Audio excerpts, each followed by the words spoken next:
Yeah. Nice. That's the way it should be. You guys are lucky in this. Not us, but here. You want to scoot up?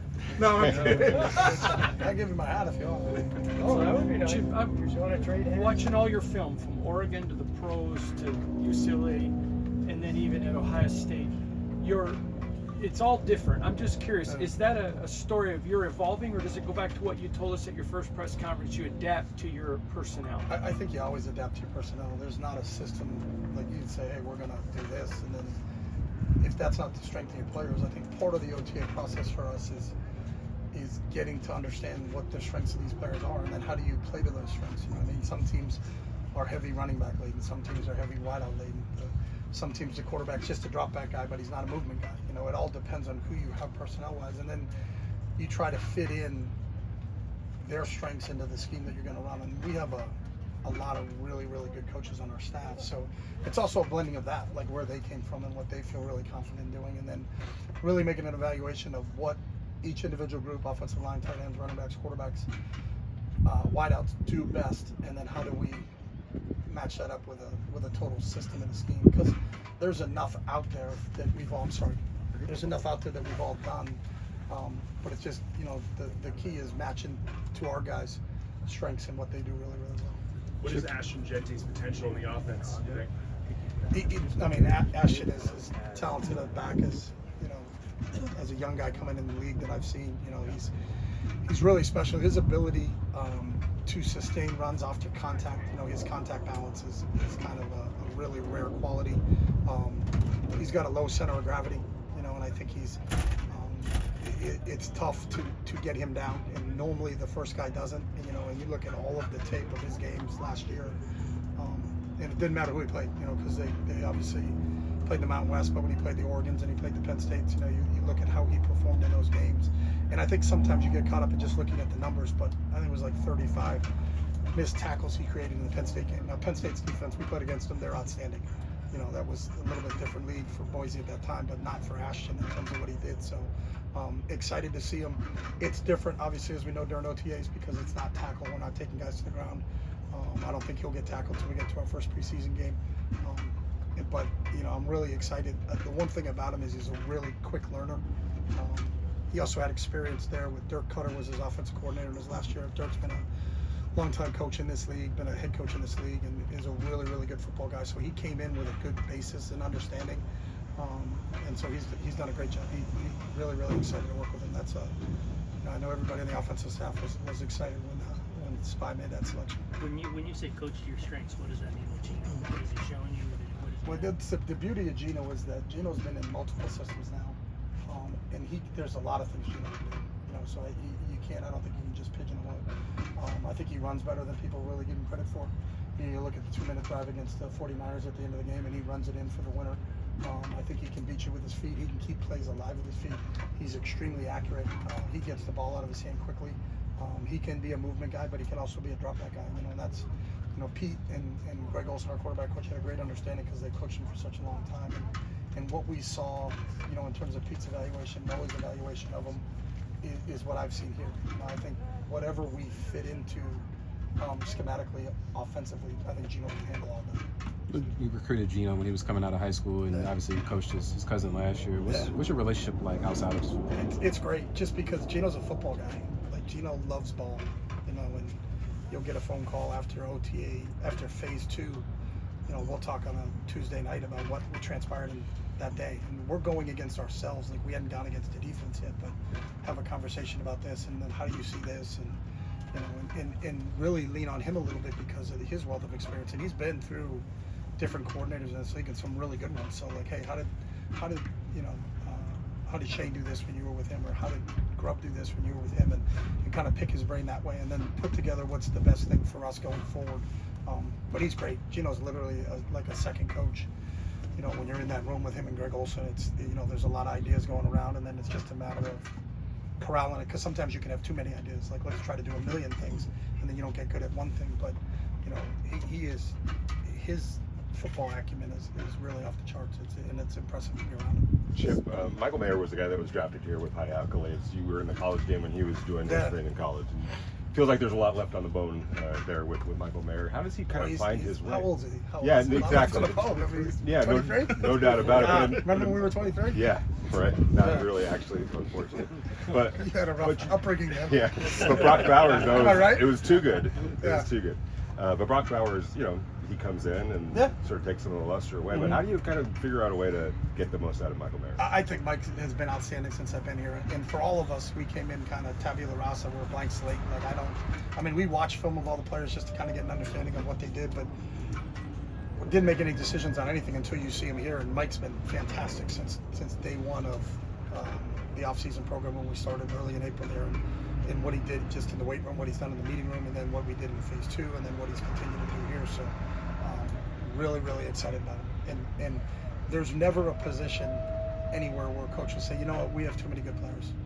Like that's never the case, especially in this league, because everybody's really talented that you're going to go against. So the more tight ends we can get, the more wideouts we can get, the more running backs we can get, the more quarterbacks you can get, then we'll continue to take them. But I think Mike's been outstanding. And I check, you can play with 2 tight ends in a game at the same time, and sometimes you can play with 3 tight ends, they told me. So maybe we can get to that if we have to. Obviously, you're going to try to attack each team you're playing each week differently, depending on how they defend you. But to be able to have that ability and have a couple quality guys, because Ian Thomas has been outstanding, and he's a guy that's played a lot of snaps in this league too. So.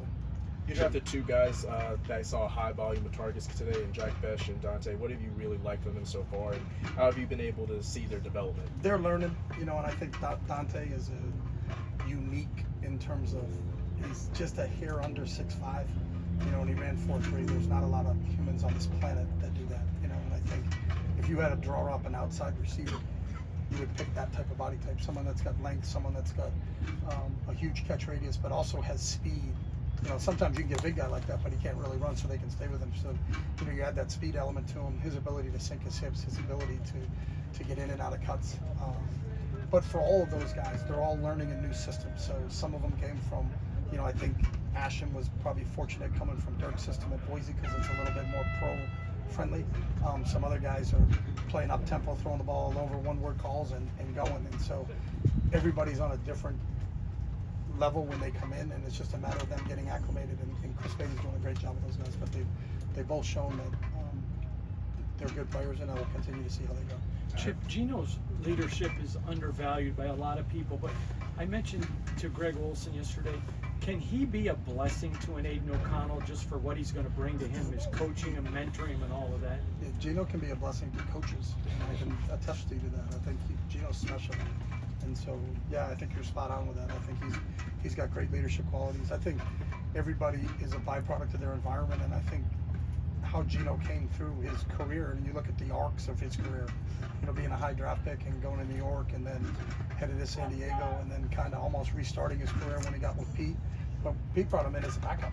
Russell was there, and then all of a sudden earning the starting job, Russell gets traded, and now Gino gets to show what he can do.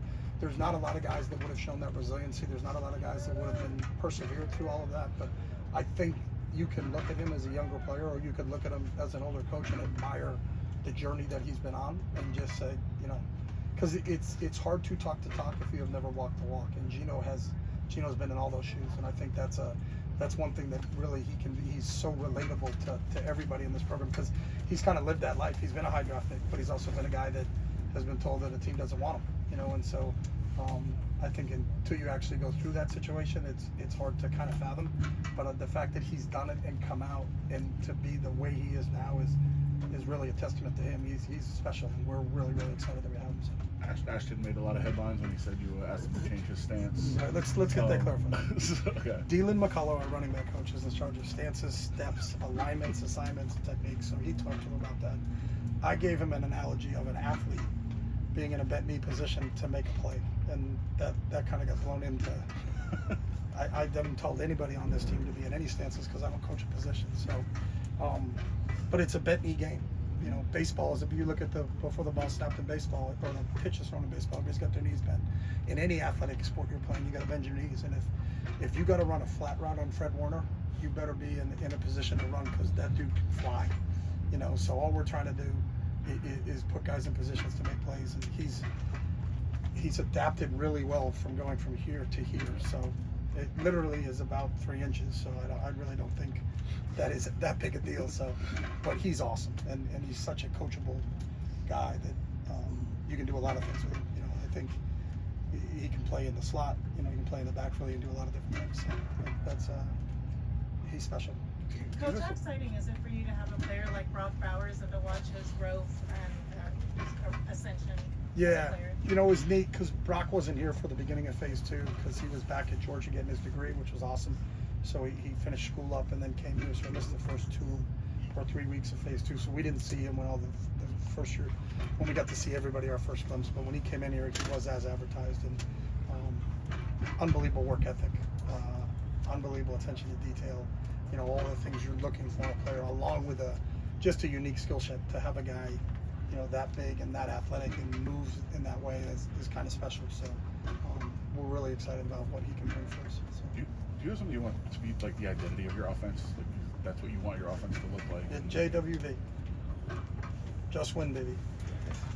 There's a legendary person in this organization, and it's the truth. There are games you're going to win 9-6, and there are games you're going to have to win 38-37. And do you do enough on each side of the ball in phases to contribute to winning? Because winning in this league is hard. The last team that went undefeated in this league was the 72 Dolphins. So it's been a long, long time. Everybody that's been in this league or spent any time in this league knows how hard it is to win, and it really is just win, baby. And how do you do that?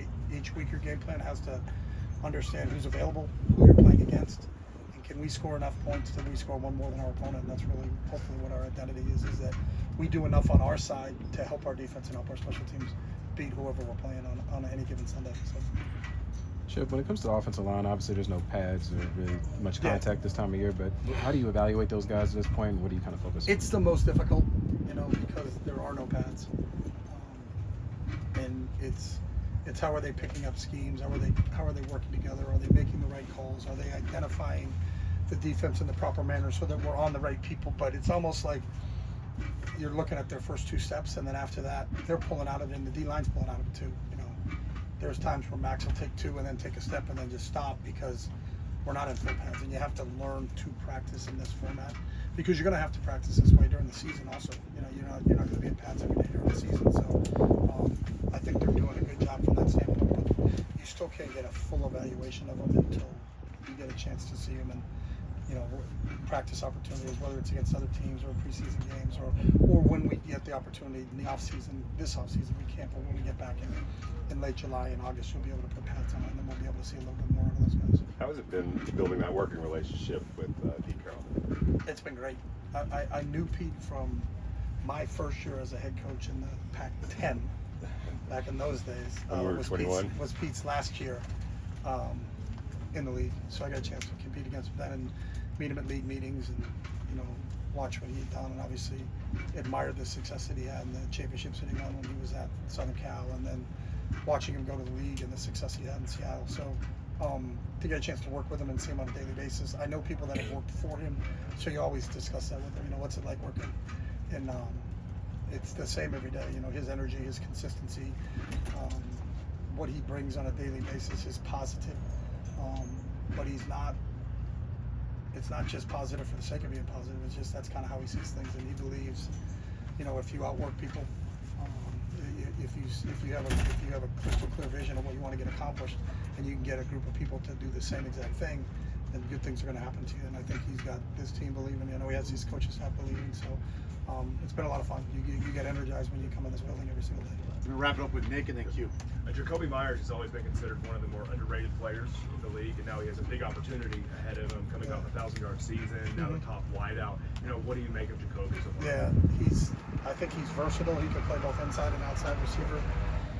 He's got experience doing both. You know, like his ability in terms of catching the football, you know, his drop rate, I think is 0. You know, he's just anything thrown in his direction, he seems to somehow come down on. I think he's got a really good understanding of coverage and schemes where he knows how to get himself open at the appropriate time. And that's part of it, you know, being a receiver is you have to be where you're supposed to be, when you're supposed to be there with separation and catch a football. And he can do all 4 of those things. So really the leader of that group. And we're young at the wideout spot, but, you know, for those guys to be able to rely on someone like Jacobe to kind of been there, done that, been in 2 organizations and was really good at both. And just really happy that we get a chance to work with him and have at least a veteran, him and Trey, out there at the wideout spots that can help some of the young guys out there. Coach, how have you seen the evolution of offenses from the time high flying there in Oregon, win national championship last year, where you are now, back in the NFL, and offensive skill players as well? Yeah, I mean, the game is cyclical. I go way back with the first time the Dallas Cowboys and Tom Landry ran the shotgun. They were like, what was that? But that was single wing football that people had been running for all the time. And Dutch Myers at TCU was doing it in the 50s with 5 wide receivers and running around. And everybody thinks, well, they're got all these wide receivers on the field. They did that before. The game goes on and on if you're a historian of the game. And I enjoy that part of it. But I still think it's still about fundamentals. It's still about who can block the best and who can keep their quarterback clean so that he can throw routes. Who can sink, plant, cut, and create separation so that they can catch the football when it's thrown to them. Who tackles better on defense? Can you make a guy miss in the open field, or does the unblocked guy make the play? It's still a fundamental game, but it takes ebbs and flows, and it's neat watching its evolution and how it goes from this to this to this, because if the defense has an advantage, somehow the offense catches up, and then they have to change, and then the offense comes up with something new, or something they think is new, but then all they're doing is studying what people did in the way past. You look at some of the things that like Josh Allen's doing, or Lamar Jackson, that's single wing football where you're snapping it to the quarterback, and he becomes an extra back because he's not the running back, he's actually a quarterback that can run, and that's a different level. You had never really seen that in the NFL before, like people that were really going to run the quarterback, because is he going to last to play the next game? Now, when you have 2 special talents like that, you can do that. So it's been fun to watch it, and I think the guys that are really good at it can figure out what's the best thing to apply to the group they have based on the personnel that they have. So I'm always a fan to kind of see what's next. And then once you see what's next, is that applicable to what we do, or is that, that's good, but I don't think because of what we have personnel-wise, that kind of fits what we do. So you just kind of file it away, and then maybe a year or 2 later, if one of those players comes into your program or organization, then you can say, hey, we could kind of start to do a little bit what those guys are doing over there because we have a similar type of play. But it's always about, like you said earlier, adapting your personnel and finding out what their strengths are and then trying to play to those strengths. Awesome. Thanks, Coach. Okay.